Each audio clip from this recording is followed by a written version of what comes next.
Welcome. In this video, we're going to walk through how to quickly find all the shared links inside any chat on the Telegram app for PC. With the latest update, Telegram has made it super easy to organize and revisit all the links that were sent in a conversation, whether it's from a group or a private chat.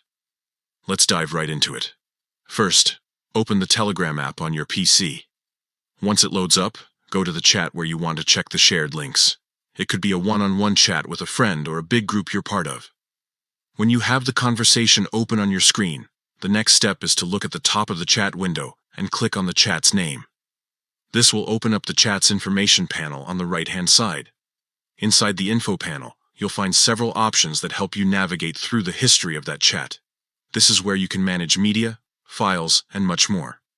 What you're looking for here is the section labeled Links. Go ahead and click on it.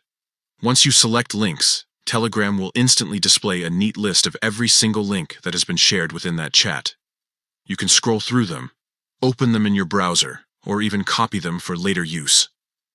This feature is incredibly useful whenever you need to revisit useful websites, articles, videos, or any other type of link that was shared, without having to scroll endlessly through the chat history. It's worth noting that this works across all kinds of Telegram conversations. That means whether it's a chat with just one person, a channel, or even a massive group, the links section keeps everything in one convenient place. This makes it much faster to stay organized and never lose track of important web pages that people have shared with you. And that's all it takes. Just open the chat, click the chat name, and head over to the links section. In only a few clicks, you'll have easy access to every shared link in that conversation. Now you know exactly how to find all shared links in a Telegram chat on your PC with the new update.